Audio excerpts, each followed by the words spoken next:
Bring up the lights. And now, everyone, let's put our hands together and give a warm welcome to our moderator, Patrick Kelly.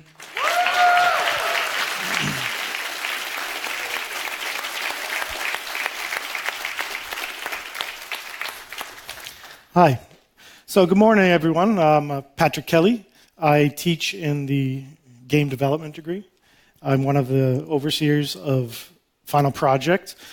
As you know, Rooster Teeth has been here the last few days.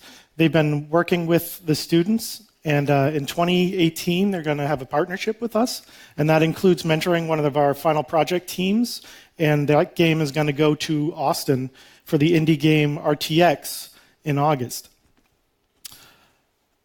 So we're going to be talking to Gus this afternoon.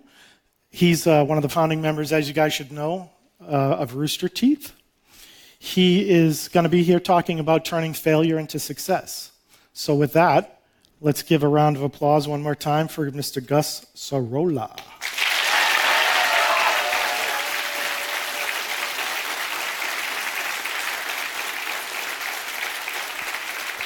Thank you. Thanks. So, like Patrick said, I want to talk a lot today about every experience I've had failing in my life that has led me to this moment to be on stage here. Because I think that a lot of times we try to avoid failure, and you should try to avoid failure, but it's a good thing in the end, because I think you can learn from it, and hopefully it makes you a better person, and you can take some lessons away from that. And I was talking with Patrick before we started here and about how lucky you guys are to have a place like Full Sail where you can come and learn the things you're learning. When I was graduating high school, Full Sail existed, but I think at the time only did audio production. But they've really expanded and do a lot more. When I was a kid, I wanted to be a game developer. I think at the time my dream was to work for Capcom because I was a huge Mega Man and Street Fighter II fan. Back in the late 80s, early 90s. And I told my teacher that. I was taking a typing class at the time, and it was on a typewriter. We didn't even have computers. And my teacher laughed at me and told me that there was no future in that, so in your face. Yeah. So I did a lot of things a lot of academic competitions when I was younger. And just because I was like the school nerd, and it was the thing that all the nerds did, right? We did like the math competitions and all the speech competitions. So I never really had a problem. From a young age, I've never really had a problem getting up and talking in front of a crowd. There was one competition I used to always do that was called extemporaneous speaking. And if you've never heard of it, it's I don't know why it's a competition. It's the dumbest thing in the world. You draw a random topic out of a hat, or a box, actually. You draw this topic out, and then you have 30 minutes to research it using materials you brought, and then you have to develop a 7-minute speech about it. And sometimes you would pull up a topic that you just had no idea about, and it was like, for 7 minutes, you'd have to stand up and just kind of BS your way through it and hope for the best. But my problem in these competitions was always, I would get through to the point too quickly. So I'm telling you this story now to pad out the speech so that it goes a little longer. So I was born in Austin, where Rooster Teeth is headquartered now, but I didn't grow up there. I grew up in this really small town out on the U.S.-Mexico border. My parents were from Mexico, so they wanted to be back close to their family. So I grew up, and I lived there for 12 years. And like I said, it was a weird town. Like I said, I took a typing class on a typewriter, and there was really nobody else who shared the kind of passions I did. I think I had one friend who played video games at the time. And that was it. We both had an NES, and we would trade cartridges with each other. When I finally got old enough to go to university, I looked at a bunch of different colleges, and I was accepted to a ton of different colleges, and I ended up going to Rice University in Houston because I didn't want to move too far away from home. Like I didn't want to go to college up north because I wanted to avoid cold weather, and I assume you all are thinking the same thing if you're here in Orlando. Then, after a year in school, this was in the late 90s, I decided that the internet was taking off. This was in 96, 97. And I thought, if I wanted to capitalize on the internet, and I wanted to capitalize on getting rich quickly, honestly, then I needed to make a .com, and I needed to find people who shared an idea with me. So I dropped out of school and moved to Austin, and ended up living with a friend of mine, and nobody would hire me because I dropped out of school. I didn't have any real skills, just ideas, and that's where I met Bernie and Jeff at a call center. Bernie and Jeff are two of the other founders of Rooster Teeth, and that kind of leads to why sitting here right now talking is we all started this company called Rooster Teeth, and in my presentation I had a line to ask, does everybody know what Rooster Teeth is? But based on the line I saw, I assume you all know. Does anybody not know what Rooster Teeth is? People were tweeting me like at 7 this morning, images of themselves out in line. I was like, I'm still in bed. Was it you? Yeah, it was you. I recognize you. And then some people started sending me photos of their wristbands, and it said 11 a.m. Yeah. And I thought it said ham, and I got really excited about that. But I wanted to show a little sizzle. I had this prepared in case there was anybody here who didn't know what Rooster Teeth was, but I'm going to show it anyway. It's a little sizzle of some of the stuff that we do to kind of help explain what it is that Rooster Teeth does. Go!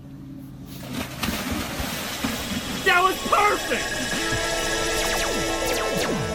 Who wants to go first? Oh my god! Laser beam, form up!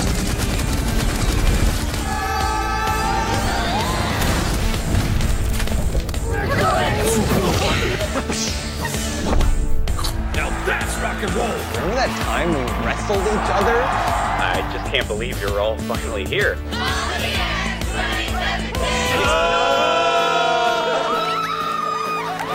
That's the coolest rainbow I've ever seen in my life.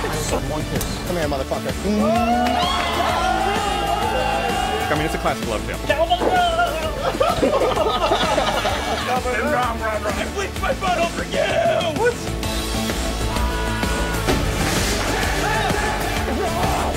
Bam me in the face. You think we have a good chance of winning Show of the Year? I want to thank Rooster Teeth. The best friends I will ever have in my entire life came from this company. I missed you so much. I landed in another plane, and there would be construction in the other plane. I never thought we'd get here. This is awesome! That was Awesome! Thank you for making this a real community. Thank you for making this amazing.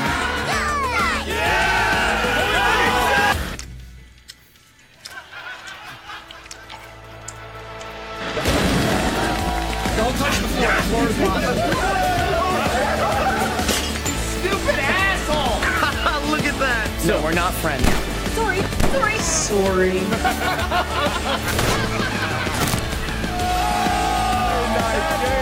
All of your shit. You want Pokemon's guts? No. That's the toilet right there, baby! What the fuck? It was just a really cool moment. This is what beautiful, beautiful friendship looks like. I trust you so much. People are not solitary animals, so they want to belong. They want to be able to find other people to be part of a community with. Whatever it is that inspired you, that made you want to come out and do this, you got to give us that inspiration back to you.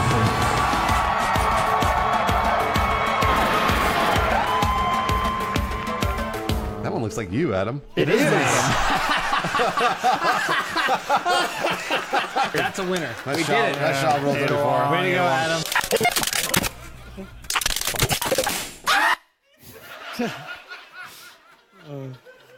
So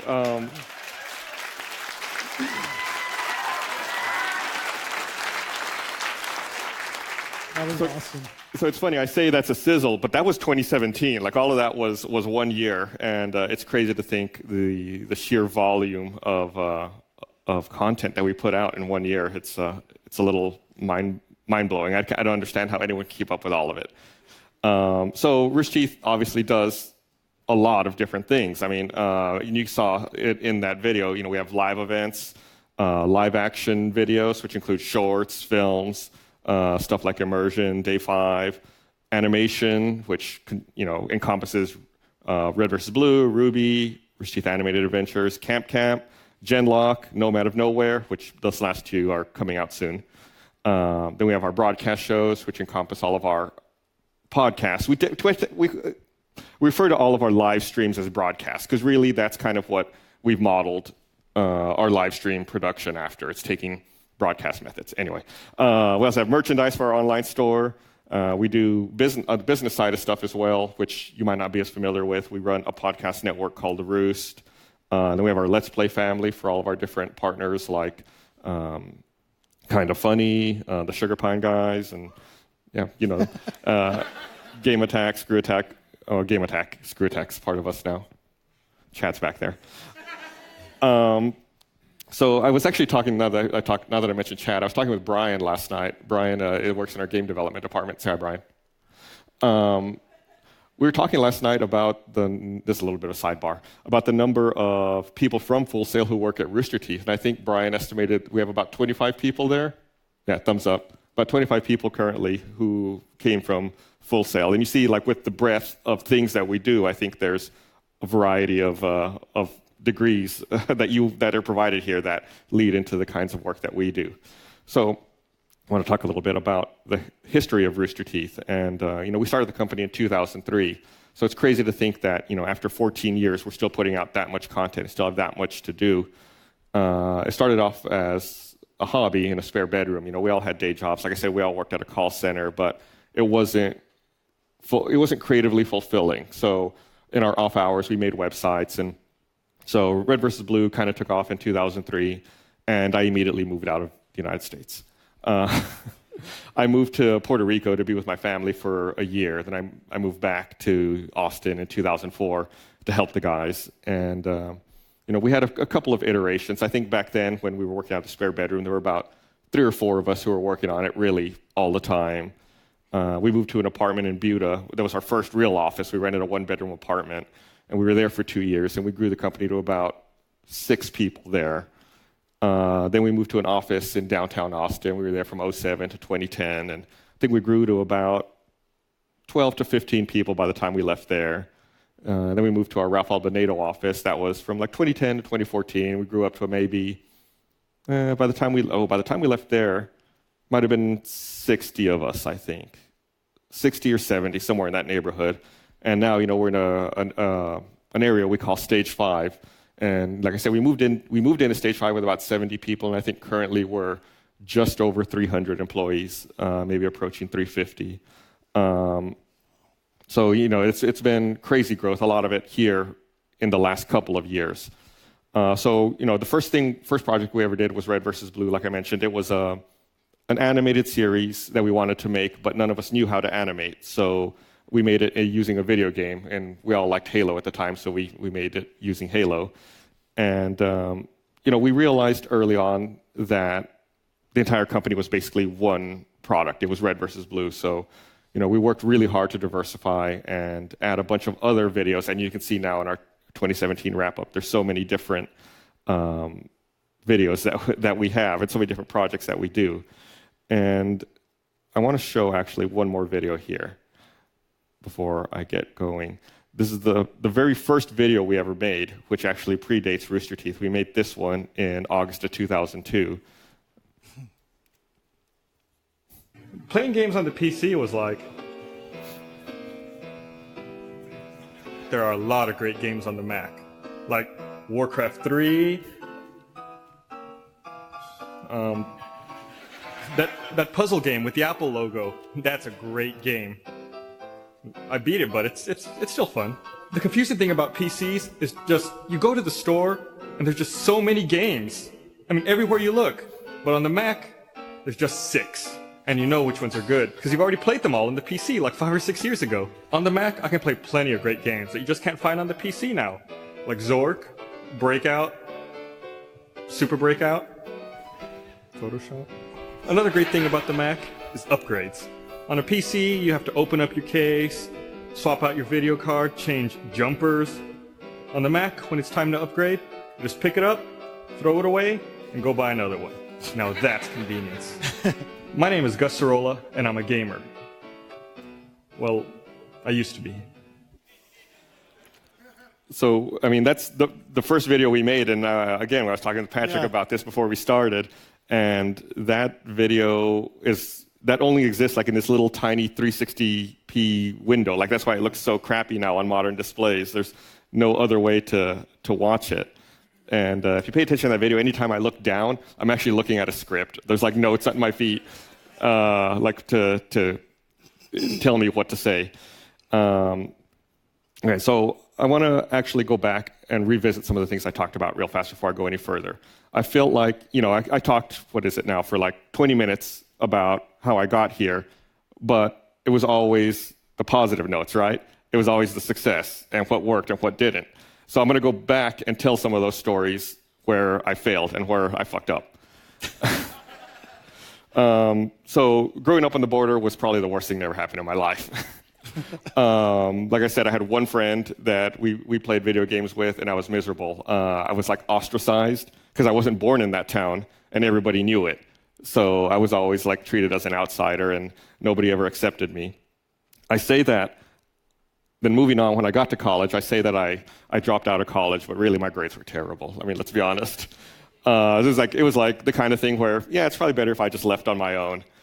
Then I moved to Austin. Well, then I got a part-time job doing beeper repair because I'm an old man. I saved up $500, and I moved to Austin with a guy that I knew, and I slept on his floor for 3 months. And I couldn't find a job. Nobody would hire me because I had no skills. And I was literally at a point there where I was out of money, and I thought, in the next week, I'm either going to have to live on the street or I'm going to have to move back in with my parents. And I was pretty sure I was going to live on the street. And so it was literally like a Hail Mary. It was really pure luck. My roommate at the time went and applied for a call center job, and he didn't have a car, and I had this shitty little truck, so I drove him down to his interview. And then, I took him back to our apartment. And then the next morning I woke up and I thought, well, that's dumb. I should have applied for that job too. So I applied for the call center job that day, and I got it, and my roommate didn't. And it's because I got that job that I didn't live on the street, and two, that I was able to meet Bernie and Jeff, who also worked at the call center, and we were able to come together and ultimately make Rooster Teeth. But I say ultimately make Rooster Teeth because we had other projects that failed before we even got to that point. We were working at the call center, and the job was fine. It was a lot of hours. It was a lot of work, but it was a lot of things that were repetitive. It was a lot of things that were really boring. And we all had kind of creative outlets that we wanted to explore that we weren't able to. At the time, so I met Bernie actually in January, I met him in February of '98, 20 years ago. And when I met Bernie, he was my boss. And then a year later, in January of '99, Jeff started at the call center. And when Jeff started, he was running this zine about punk music. It was mildly popular. It got some readers, and he posted it as a website. And I knew how to make websites because, well, I'll get to that later. So I thought, oh, you also know how to make websites? Like, I know how to make websites. We kind of were friends. So I said, well, why don't we make websites together? We said, great, what are we going to do? So we started this website we called uglyinternet.com. And what we would do is we would critique people's websites. And then we would petition the American Registry of Internet Numbers to revoke their IP addresses. Oh, my God. Saying that these websites were a waste of IP space because at the time everyone thought we were running out of IPv4 addresses. And people didn't like that. We started getting death threats, and people would send us photos of our house. Oh, jeez. So we had to stop that website. Then we ultimately switched. So we thought, okay, it was funny, but people weren't that into it. So we thought, let's make another website, but let's make this one about things that we're interested in. So, okay, what are we interested in? We're interested in drinking, and we're interested in video games. So we decided to make a website we called drunkgamers.com. And that's actually what the Switch video was from. It was made, if you noticed at the end, it said drunkgamers.com. I didn't say Red versus Blue or Rooster Teeth. So we made this website. We thought, okay, what we'll do is we'll write video game reviews. We'll be video game journalists, and then people will have to send us free video games. We'll never have to pay for video games ever again. What we didn't realize at the time is nobody wants to associate their brand with drunks. So we only ever got one video game sent to us, It was a game for the original Xbox. It was called Blinks the Time Sweeper. Yeah, it was a game about a time-traveling cat with a vacuum strapped to its back. 10 out of 10. So we did that, we ran that website for about 2 years, and it was at that point that Bernie noticed that Jeff and I were, making these websites on the side. And he was also really, influential, really wrote a lot with us, on the Drunk Gamers website. And while we were doing all this editorial stuff, that's when Bernie had the idea to start recording game footage. He was recording gameplay of himself playing Halo and posting highlights. And this is before YouTube, so he would capture it, encode it, then upload it. Then we'd have to tell people, if you want to watch it, you can download this video. And if you download QuickTime, you can watch this video. It's a huge pain in the ass. And, ultimately, the website dissolved. We had some creative differences. We decided, maybe this one's not working. It's like ugly internet. Let's just call it quits. This one's not going to work out either. I think at our peak, we were getting, I want to say 30,000 views a day, 30,000 hits a day, which is modest success, That is good. Is like 01, 02. So then we shuttered the website in, I want to say like December of 02. Then January of 03, Computer Gaming World contacted us, and they had seen the Switch video that I just showed you. And they wanted to put it on the CD that they packed in with the magazine, because back before everyone had broadband, magazines came with CDs. And the plastic. Yeah, and the CD would have demos and videos and stuff so you wouldn't have to download it yourself. So we thought, well, shit, they want that video, but we just killed Drunk Gamers, what are we going to do? So we re-exported a new version of the video, and we thought, well, Bernie's Halo gameplay was really popular. We had made a trailer for Red vs. Blue at that point in September of 02. So we thought, okay, well, that'll be our new website. We'll make Red vs. Blue, and that'll be what we do for the next couple of years. So Bernie exported a new version of the video, put redvsblue.com at the end, and we sent it off to Computer Gaming World, and they packed it into their magazine. And so then it went out, and we're like, well, shit, now we need to make a new website. So then, because I had some experience with making websites, I never told that story. I should have. I used to go to math camp when I was in high school. You can laugh now if you want. Because I thought that I was really good at math. Like I said, I grew up in a really small town, so I thought I was really big shit. I thought I was like the smartest person in the world. Then I went to math camp, and I realized I was an idiot. There were people who were way smarter than me, and so I would show up, and we would do this really advanced math. It was all like number theory and public key encryption, and I was terrible at it. So I would just hang out in the computer lab, and I would run like Mathematica and MATLAB.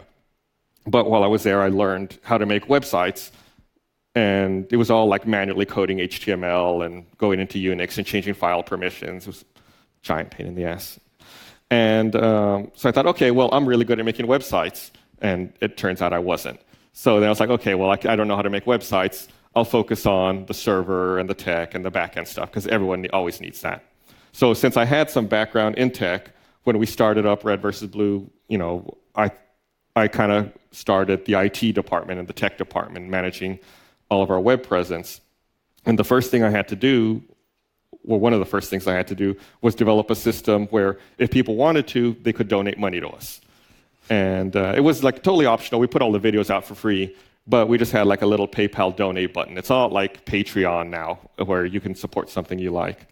So I used this system of scripts called KISS, which was Keep It Simple Stupid. And so I just like read through PayPal documentation for trying to figure out how to get all these IPN notifications to work, and I never got it to work fully. So I would have to sit there and manually, anytime someone sent us money, I would have to manually indicate it on their account on the back end. And the system was so janky that even though all the systems ran on Unix, I had to reboot them every night because there was a memory leak I could never find. So ultimately, I wasn't good at that job. So we hired Adam Baird, who's our current director of technology, and he has done phenomenally with that. So I thought, okay, obviously my background's not in tech, my background's not in IT. I need to find something else to make my background in. So I thought, okay, well, at the time, like live streaming, Twitch had just started. I thought, okay, I'm going to make this my thing. I'm going to be like the best at knowing everything about live streaming. So I started at Rooster Teeth. I started our broadcast department, and it didn't go well at first. Our videos all had terrible lighting. I had no production background. I was kind of trying to figure it out on my own. Some systems didn't work right unless you unplugged them and plugged them in a very specific manner. I had a binder full of instructions and troubleshooting for if stuff didn't work, like, oh, this is the 30 steps to go through to fix it. Tons of adapters. There was stuff that was plugged in that shouldn't have worked but did. So ultimately I realized, you know what, I'm not really good at this either. So we hired Patrick Salazar, who's our director of broadcast now. And he worked at a television station for years, so we hired him. And he came in and really took it all and has elevated it to one of like the core pillars of the company now. So I thought, okay, I'm not good at broadcast either. I'm going to do events. So we had always wanted to do our own event. Whenever we were promoting Rooster Teeth in the early days, we would always go to these conventions. We would go to anime conventions because there was a lot of parallel fan bases with people who liked anime, also liked Red versus Blue. So I thought, I've been going to events at this point for like 10 years. Like, I've been to enough events, I know how to run them. And we had always had this idea when we were smaller and we were still in the one-bedroom apartment in Buda. We thought we wanted to run an internet-based convention, and we were going to call it .comcon. So we thought, okay, well, let's take that .comcon idea and let's just make it into our own convention, just about us, and we'll call it RTX. So we had our first RTX in 2011, and it was kind of a soft launch. It was supposed to be about 200 people, and what the plan was, we were just going to do like some simple things. We were going to rent out a theater, we were going to do screenings at the theater. We're going to take everyone through a tour at the studio at the time, but the ticketing system broke. And instead of selling 200 tickets, we sold like 650 in 1 minute. So we had to go back to the drawing board a month before the event and redo everything. So then that proved that there was appetite for events. So we thought, okay, well, let's do this for real. Approached the convention center, got space. So then in 2012, we had RTX again in the convention center. And in typical Gus fashion, nothing worked till the doors opened. One of the big pillars of RTX now is this thing we call Center Stage, where it's kind of like a more accessible version of esports, where people can go up and play games and in front of a big crowd, and developers can come and show off games that they're working on. But at RTX 2012, it didn't work until about 10 seconds before the doors opened. Like Adam Baird was up there. I don't think he slept for 2 or 3 days trying to figure out how to put it all together. And ultimately he did. So big shout out. Thank you, Adam, if you're watching. So then we thought, okay, this RTX thing, that seems to be working. Let's try doing a different kind of live event. So then we started doing a different event we called Let's Play Live, which was kind of like a concert, but with video games. So we would take some of people from our Achievement Hunter arm and take them and put them in front of a large audience playing games with lots of effects. And when I was planning that one, we had our major tech vendor quit 1 week before the show because they told me that the show was impossible and what I wanted to do would never work. So with 1 week before the event, we had to rescope everything and redo it. And I was telling the story, again, right before we started, when we did that first Let's Play Live, I never left the theater that day. I never left the theater. I was in it all day long from super early till like 1 a.m. And I walked 10 miles that day, just in that building, never setting a foot outside. So anyway, after that, I was like, you know what? Not good at events either. So I hired Bethany Feinstein to take over events. Now she's our director of events, and she's doing a great job. We have RTXs in London. We just wrapped up one in Sydney, and of course the one in Austin. Let's Play Live does road tours now, and there's tons of other events. So finished up live events, and I thought, okay, what am I going to do now? So now figuring out how to destroy everything Rooster Teeth does related to virtual reality and augmented reality. So in a couple of years, I'll let you know who I hired to replace me to do that. So Rooster Teeth as a company when we started in 2003, like I said, it was a hobby. We never really set out to, with this big corporate goal. I never thought we would be here 15 years later. We self-funded everything out of our pockets. I think we might have put like $300 into the business because we all had Xboxes. Bernie had made a student film in college, so he already had a computer and capture equipment. So really, there was very little money. It was just a lot of time we had to put into it. But the problem became that every project we made had to be a success. It's like when you're gambling and you keep pushing your bet forward and you keep hoping, all in, right? All in. It's like you're all in every time. And every project had to be bigger and bigger, and that really stifles your ability to take risks and be innovative. I remember, when we started doing Ruby, it was like, all right, we're all in on this idea, and hopefully it works. And now, it's one of our big tent poles. It's it's one of the biggest shows that we produce, and it paid off.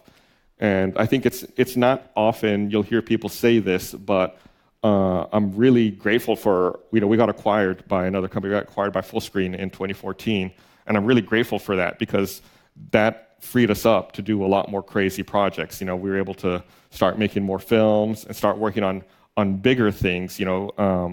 Things like Camp probably wouldn't have existed. Our entire 2D animation department might not have existed. And bigger projects like Genlock, which is coming out later this year, for sure. So it's good. We have a little more breathing room now. And so I've talked a lot about the positive and the negative stuff that led to get there. Did I skip a section? I think I skipped a section. So in the early days, I want to talk a little bit about the early days of Rooster Teeth.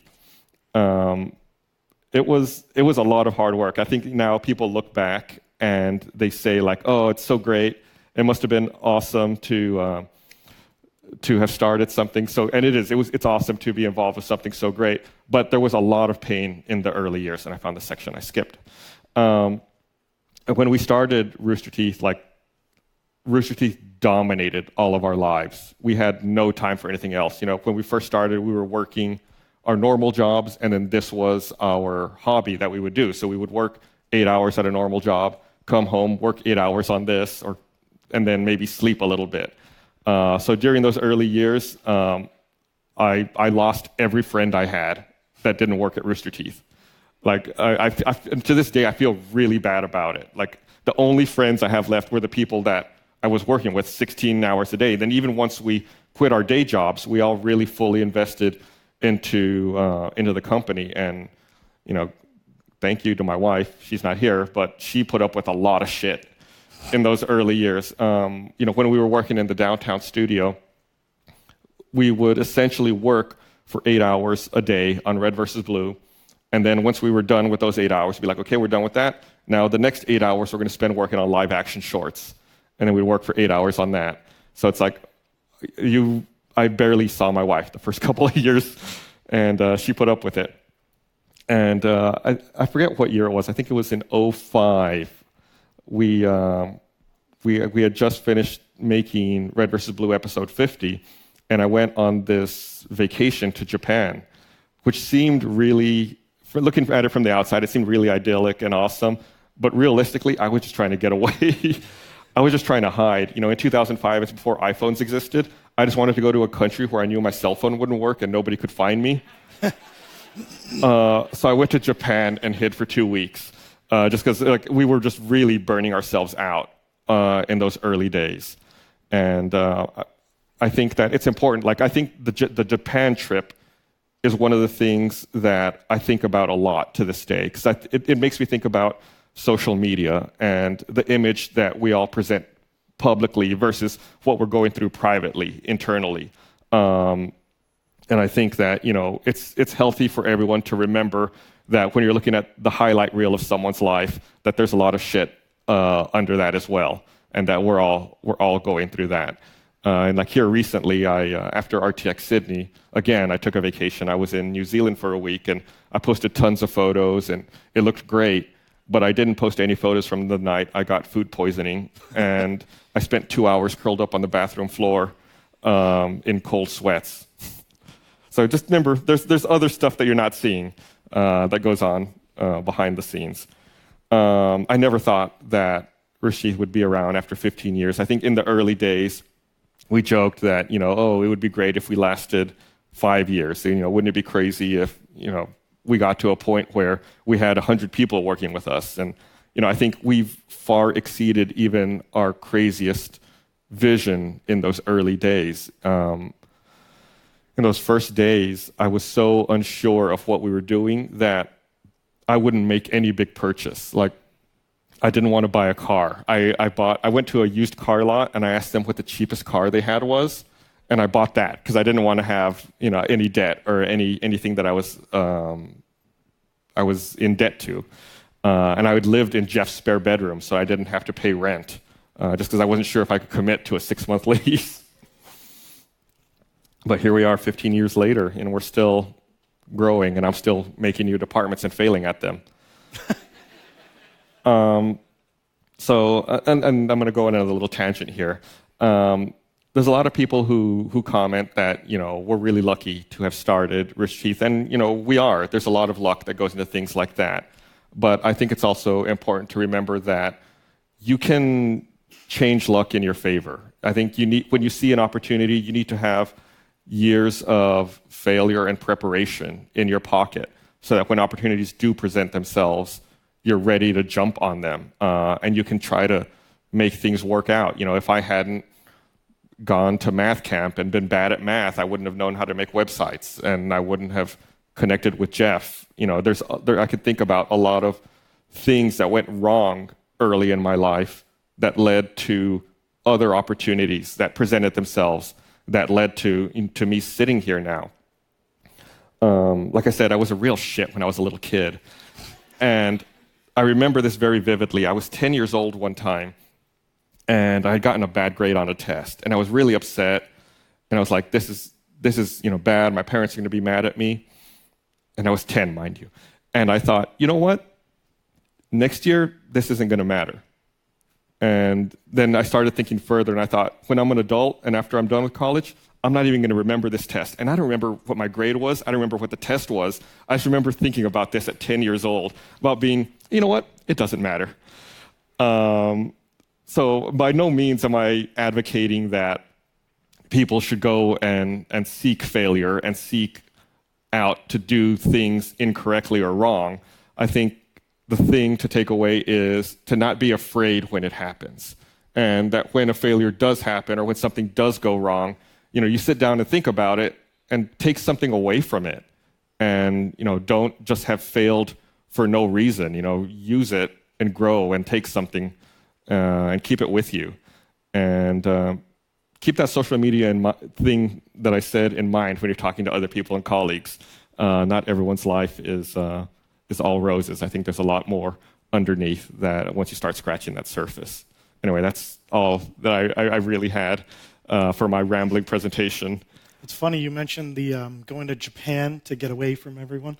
When I worked at Treyarch and we finished shipping a game, I said, I'm going to go to South America. I'm going to go far away from here where nobody can find me. I'm going to go and I'm going to go on the Inca Trail and just pretend this place doesn't exist. So I told somebody at work this, and they were like, I've always wanted to do that. And I was like, yeah? I said, can I go with you? And I was like, fuck no. And I said, I'm going to another country to get away from you people. And they were like, yeah, you can't stop me from going on the Inca Trail if I want to. You don't own the country. I said, I'll push you off the mountain. If I see you there, I will shove you to your death. And yeah, when I took my trip, I didn't tell anyone I was going. Oh. Yeah, you hide. Yeah, I was like that morning, I was like, hey guys, I'm going to be gone for a week and a half. Yeah, where are you going? None of your business. Nowhere. Sorry, I'm not going to be reachable. Oh. Yeah, exactly. I've got obligations, and you can't come. Yeah, I think it's important to refresh yourself. I remember when I was on that trip, I also chose Japan because I didn't speak Japanese. Yeah, I didn't speak Spanish. And so I spent a week and a half, or almost 2 weeks in Japan, and the only thing I ever said was sumimasen, which is like excuse me in Japanese when you bump into someone. So when I came back to the U.S., I went to an In-N-Out Burger because I landed in California. and I bumped into someone at the soda machine, and I said, "Sumimasen." And I said, "You know what? Excuse me, I'm really sorry. I've been out of the country." And it was the first time hearing my own voice, and like really saying something in 2 weeks, and it was really refreshing. It's fun. It's fun leaving the country and kind of getting refreshed. My idea when I went to hike was I want to put myself in a place where I'll appreciate what I have back in the States.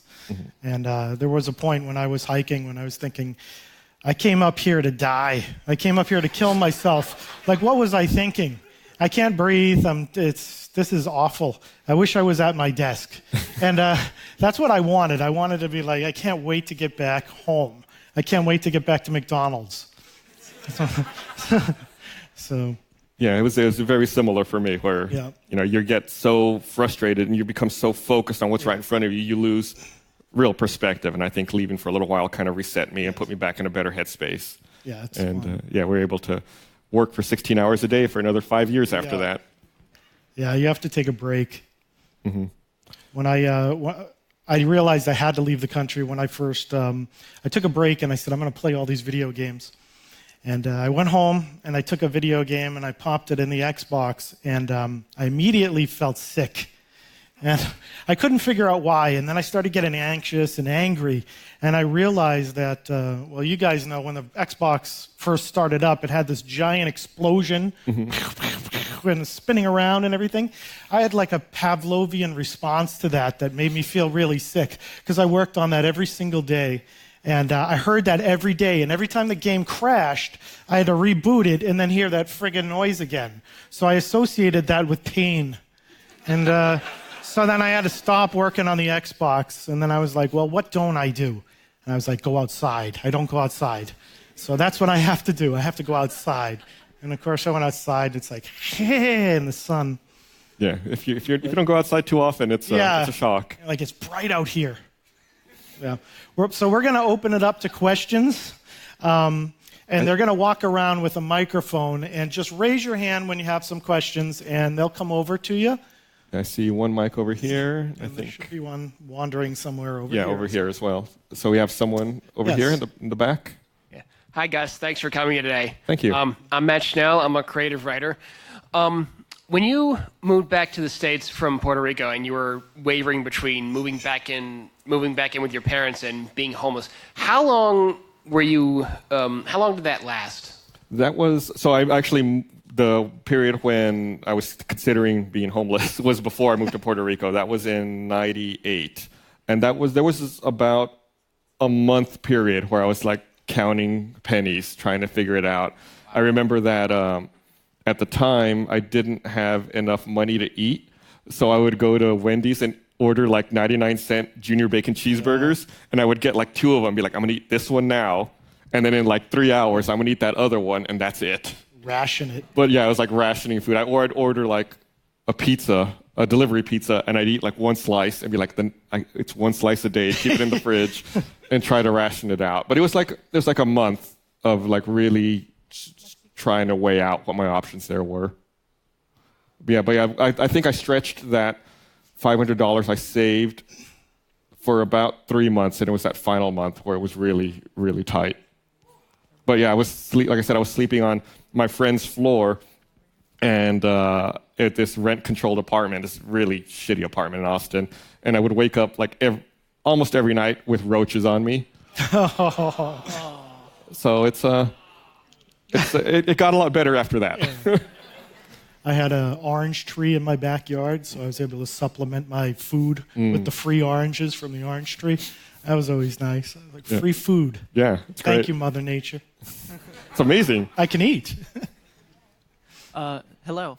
Over here. Where are we? There you are. You're blending into the wall. When you talk about your prior experiences, predominantly the things that you've worked on, you talk about like the website and the live streaming, and you did it. You admittedly weren't great at it, but like it's kind of like that saying, "Jack of all trades, but master of none." What advice would you give to someone like that who they feel like they're all right at doing certain kind of things, but they struggle in like perfecting and like becoming good in one certain aspect of their life? I don't know if I'm the right person to answer how to get better at it, because my answer would be hire someone who can do it. But really, like when I was in the middle of it at any given time, it was always just learn how to be more effective at using search engines. Really, that's what it boiled down to, was trying to figure out how to find information as quickly and as efficiently as possible. I didn't tell this story, I should have, but at one point before Rooster Teeth, I had taken this job where it was at a tech company, and I was supposed to help them program their border gateway protocol into their routers. And it's this complicated protocol where ISPs share routing information so that when you want to go to a website, it knows how to get there. And I told them, yeah, I've got years of experience doing that. And they hired me to do it. I'd never done it. I'd never even logged into the kind of router that they had. So they hired me, and on day one, I just sat there with like the router config window open and Google open, like side by side, and just like looking, like Googling, and then writing, code into their router and testing it, and just like constantly trying to figure that out. So Google has always been my friend. I see hands. I don't see the person with the mic pointing over here. Over there. Someone has a mic? Online. Online. Oh, online. Oh, online. The online person has their hand up. I'm sorry. Hey, how are you? Great. This is a question from Joel. He's in the animation degree program. What's a good way to find exposure for yourself or advertise yourself? Is it luck, or is there a good way to do that? I like this question. What I always tell people is, especially with the kind of degree he's going for, is to just start making stuff. I think having a good reel or portfolio is really key, and having a body of work that you can show that what you're capable of and what you're passionate about. I think about, this isn't exactly animation, but I think about Michael Jones, who works in our Achievement Hunter office. We found him because he made a video on his own that got really popular and got to the front page of Reddit, and we all thought it was really funny. Then we looked at his YouTube channel, and he had a huge history, a huge back catalog of videos that he had made. We thought, okay, well, he's obviously passionate about this. He's been making these videos on his own, so let's hire him and let's bring him in. And I know that we've had other people, more specific to animation. We hired Jordan Sweers, who's one of the people who heads up our 2D animation department, because he was making fan videos based on he would animate segments of our podcast. And it's now one of our most popular shows, is Rooster Teeth Animated Adventures. And he doesn't work on that anymore. He's handed that off to a team, and now he's working on some of our new shows, like Nomad of Nowhere. So I think just having stuff and making stuff is really good. And just post it online. You see if it gets popular, if it gets traction, then people will notice it and they'll come calling. And I've had plenty of other people I've contacted wanting to try to bring them on, but someone else will beat them. They end up getting hired somewhere else. Variety is important too. You never know what somebody's going to like. Mm-hmm. Where are we at? Oh, right here. Hi. Oh my gosh, it's just I love you guys so much. Casey from Mangaloo says hi and that you're awesome. Thanks. So I want to know, where'd you guys just really go, hey, this is a really good name, Rooster Teeth? No, they never said that.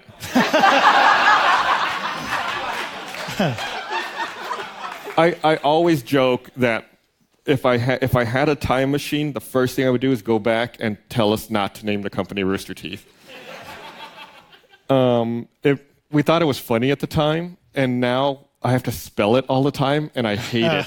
And it's such a long email address and domain name, roosterteeth.com. We wanted to buy, back in 04 or 05, we wanted to buy the domain rt.com. It was some German guy owned it, and I want to say he wanted like $100,000 for it or something. We're like, we don't have that kind of money. We can't buy that. And now I think it's Russia Today, owns rt.com, and that's what they use. So the name originated, it was supposed to be a joke.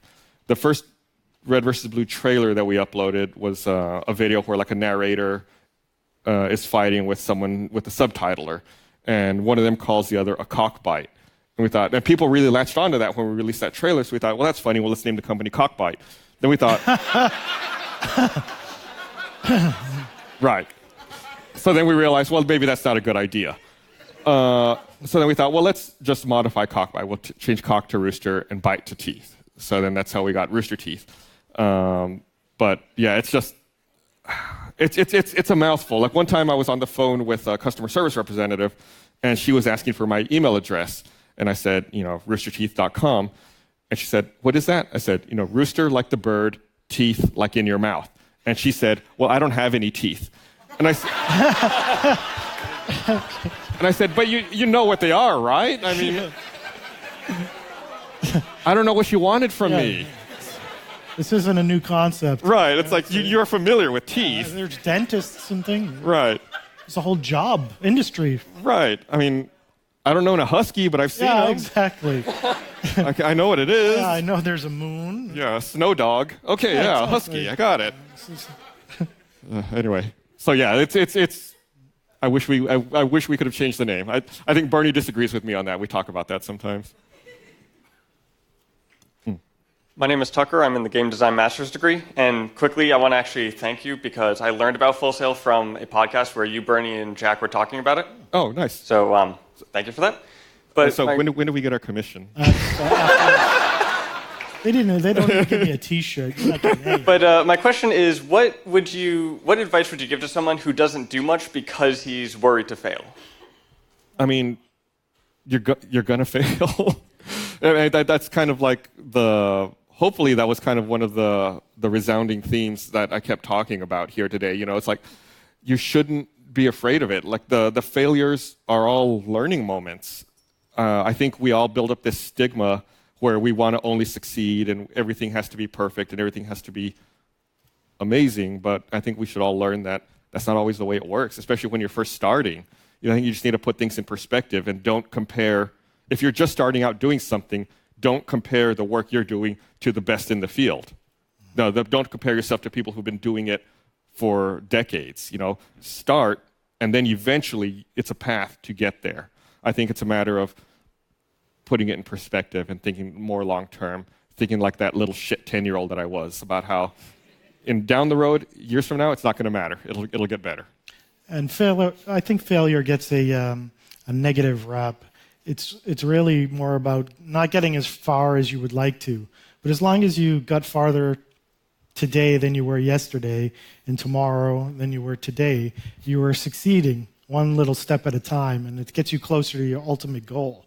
So to fail is to learn, and to fail is to get closer to your goal. So don't be afraid to fail. Just fail forward. Yes. And up. There you go. Yeah. Where are we at? Is it online? It's online. Oh. I saw someone pointing very emphatically. It says, this is Tyler Stab from Rooster Teeth's broadcast department. Question, Gus, we are shooting Glitch. Please, right now, Ashley wants to know what you're playing. Okay, interesting.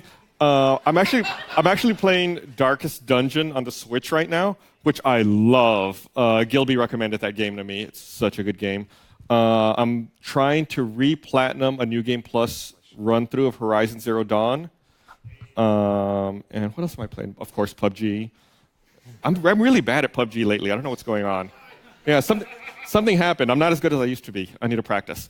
And there's something else. Oh, and then I was on the trip to RTX Sydney. I was also replaying some Super Mario Odyssey. So there you go, Tyler. And thanks for taking all these people's time, Tyler. You can ask. Yeah. He can talk to me anytime. Hello. Hi, my name is Dustin. I'm also a GDMS student. You guys have both touched on failing forward, learning from it. What is one instance where you failed catastrophically, and what did you learn from that? I think my biggest catastrophic failure was failing out and not going to university anymore. It's probably the biggest regret I have in my life is not finishing school and getting a degree.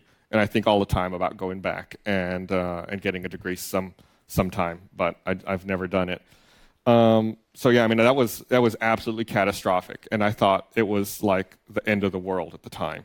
And it was a matter of, at the time, so I dropped out. I kind of skipped over this, but I moved back in with my parents for a little while, and I spent a summer just like really thinking like, what the hell am I doing with my life? And that's when I got a job doing beeper repair, which is the stupidest job in the world, by the way. And that's when I just like sat down. I was like, I just need to save money and move to Austin and then figure it out. And that's kind of what propelled me, moving out and moving on. So, I mean, that was a huge failure that I thought was like going to ruin my life, but it ended up working out. So yeah, get your degree. My name is Tristan. I'm in the game art degree, and I was wondering, since the kind of theme is failure and kind of recovering from that, has there ever been a point where you kind of hit rock bottom and almost felt like there was no way to pick it back up? And if so, how did you get through that? I mean, I think it's really like what I just said, like not finishing school, and it was a lot of just like hard introspection, a lot of hard thinking, just trying to like really figure out what it was that I was going to do with my life. And I don't know, it also wasn't like an overnight thing, it was like weeks of really thinking about it and trying to put the pieces back together. And I think that's probably the biggest one for me. And I think you figured it out early where you said when you were a kid, you realized that in a year from now or 2 years from now, I'm not even going to remember this. I'm not even going to remember being upset or being down or anything like that. It's just everything, you go up and you go down. There's an ebb and a flow. And, you're here today and you'll be here tomorrow. And the only way you can get up here is by being way down here. So you ride that roller coaster. And you know that it's going to happen. And I think it also, having that healthy ebb and flow, it makes you appreciate when things are going well. Because you can look back and be like, God, remember when I was sleeping on the floor and I'd wake up with roaches on me? Yes. God, I'm not doing that anymore. I friggin' deserve this. Right. I made it. But yeah, it's good to keep it in perspective. Where are we at? Oh, over here. The nice T-shirt. Thank you. It's a Willow. Rooster Teeth shirt for those who don't see. Or it's actually kind of funny shirt, but available through the Rooster Teeth store. Yeah. I'm Willow. I'm in the master's film program here. Look out for my application. Just saying.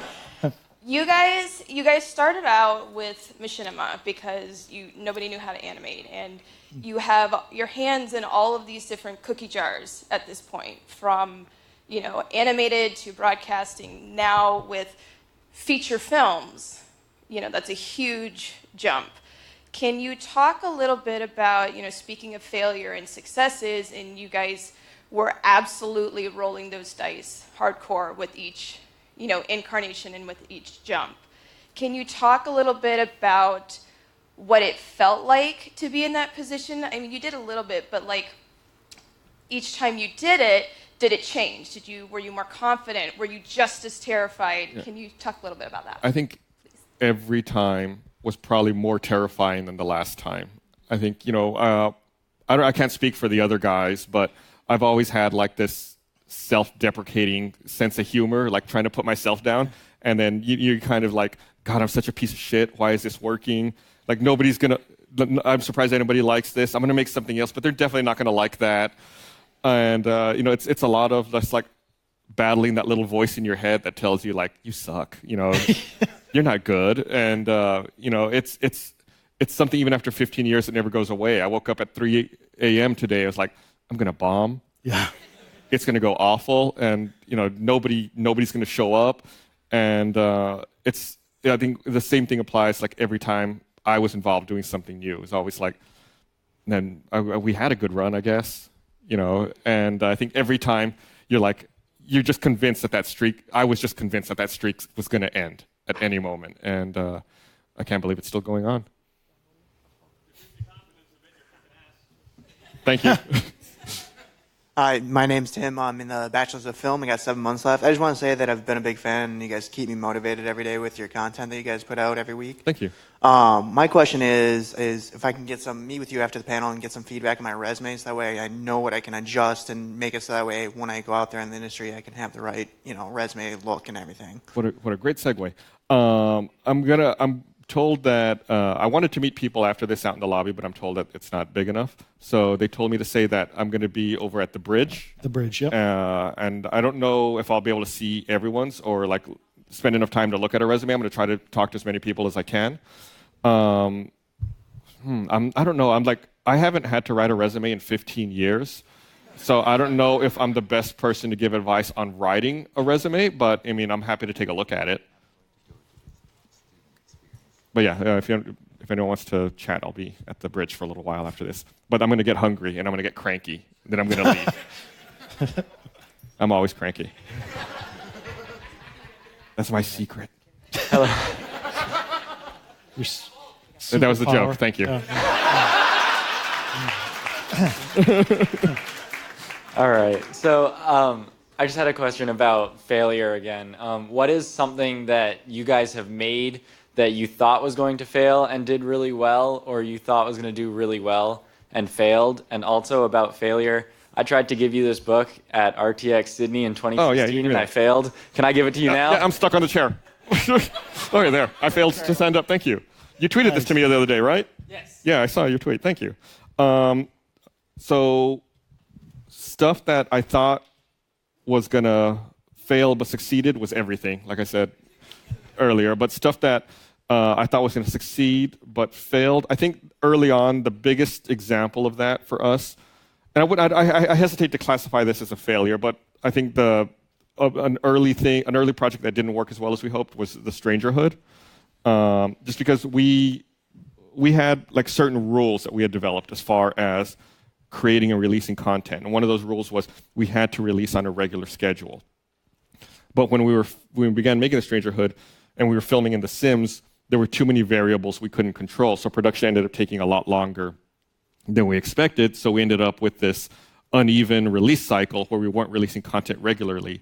And that really just hurt that show. I think if we had been better able to streamline our production, if we had more help, more people, I think there were 5 of us or 6 of us at the time. If we had more hands on it, we could have done a better job at it. And I think that's probably the best earliest example I can think of. Where are we at?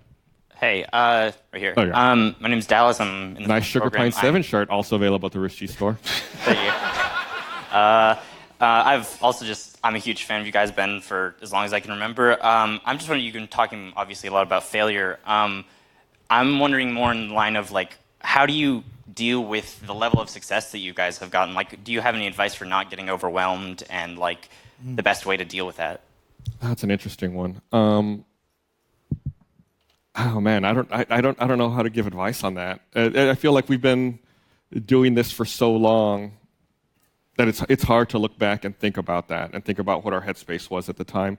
I think we were very fortunate in that we were all friends and we all had a very similar work ethic and mindset when it came to how to approach projects and how to approach and the promotion. Like in the early days, we did everything ourselves.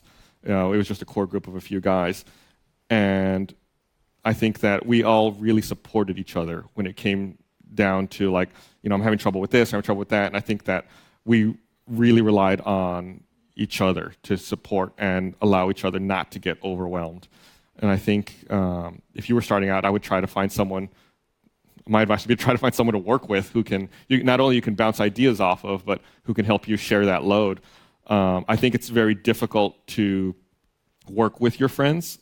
I think we're very lucky that we all found each other and that we're still friends after working together for 15 years. I think that is probably very rare. So find 1 or 2 people that you really can trust and believe in. I find that it's a natural progression going slowly, and it's not until you get everybody in one place and you look at all these people and you go, Jesus, like when did this happen? Yeah. When did all these people like trust me? Why are they trusting me? Mm-hmm. And they're all relying on me, and you'll realize like, oh my God, these people, if I screw up, all these people are going down with me. Taking them all down. And you're like, what have I done? Where are we at? Over here. Hi. Oh, there you are. Hi, my name is Delia. I'm doing the bachelor's degree in computer animation. And my question to you is, after a major success, how do you reward yourself? Ooh, that's a good one. Go to Japan. I went to... That wasn't a success. That was hiding. How do I reward myself? I don't know. I guess I try to... These days, I'm very fortunate. We have a lot of employees. I don't have as much... I'm not buried in 16 hours of work every day anymore. So I feel like every day is an enjoyment. Every day is a reward. I feel I'm finally at a point, this last couple of years where it's all like everything is amazing, and we have such a great team. Everything's been built out. Everyone works so hard. Everyone's sharing the responsibility that there is never. It's rare now to have like that one sense of like, okay, we pushed through this one thing. It's always like being shared everywhere by everyone. Do you ever make deals with yourself, which is like, if this goes well, I'll buy that TV, but if it doesn't go well, I don't get it? I actually did do that recently. Yeah, I bought a TV. Yeah, exactly. And you did the same thing? She's pointing. Yep. Yeah. I deserve this TV. Yeah. 16 hours, this TV's coming home with me. Yeah, towards the end of last year. Yeah, I was like, you know what? I deserve it. That's I bought myself a new TV after like 7 years. That's what happened to me. Except mine was a gas grill. I was like, I'm going to buy a gas grill. Because when you're moving around and you don't really have stability, a gas grill is some superfluous thing that you don't need. And if you're putting it on a U-Haul, it's basically like a rolling bomb. So you're thinking like, and it's one of those things where you're like, you don't need a gas grill. A gas grill is something, So for me, a gas grill was like the pinnacle of success. If I could have a gas grill, I've made it. And now I was grilling up last night, and I was thinking, that's right, I deserve this. This is my gas grill. First time I've ever had one. Nice. So I rewarded myself with the gas grill. Delicious steak. It is, yeah. Eating the chicken, that's right. Nice. Hi, my name's Cody Feltz, over here on your right. Oh, there you are. Oh, there's people over there. So you talked a lot about your family. Were they supporting through all your failures? And if not, how did you kind of combat that or deal with it? It's interesting. So I remember, what year was it? It was early in Rooster Teeth. It was maybe 05 or 06. My father was wondering when I was going to get a real job. So, I mean, they've been supportive, but not, in the early days, definitely not really understanding. And I think they've always known, like from an early age, that I was an unusual kid. So I think that they were probably prepared for that. Like I said, I think they realized early on that I marched to my own drummer, and because any toy they would buy me, I would take apart and destroy. Yeah. And I would just sit in front of the TV playing video games as long as they would let me, which was really, really weird back then. But yeah, they've been supportive, but if not understanding. It's a lot. You kids have it a lot easier nowadays. Yeah. A support system's important. I think that's what gets you through the hard moments. Mm-hmm. Yeah, because when we started, I mean, YouTube didn't even exist, so people didn't know like about distributing video content. If you told someone, like, when I was in high school, if you told me that I was going to start a company that would ultimately, would be like a movie studio but would distribute films on its own via the internet, I'd be like, what the hell are you talking about? Like, it didn't exist. It didn't make sense. So it's been interesting. I think I saw someone standing over here. Yeah. Hi, Kurt Gunai, bachelor's game design. What was the first impression of Jeff? Was it with the tattoos, or was he a total dick? He was a bit of a jerk. He didn't have as many tattoos back then. He definitely had some, but he didn't have nearly as many. He was I think back then he had like frosted tips on his hair. It was the late 90s. You can't laugh that much. But he was a really good employee at the call center. My first impression was I thought that he was cheating on his numbers because his numbers were too good. Like he was taking too many calls and his resolution time was too low. And I was like, this guy's got to be like trying to game the system. So I was a manager at the time, so I would monitor his calls and be like, no, he's actually doing the work. He's actually like churning through all of these customers, and he's doing a good job. So I thought he was a really hard worker, and so we started chatting, and we both had a very similar sarcastic, self-deprecating sense of humor. So we really hit it off early on. So he was a good guy. He still is a good guy. So I don't want to talk about him in the past tense.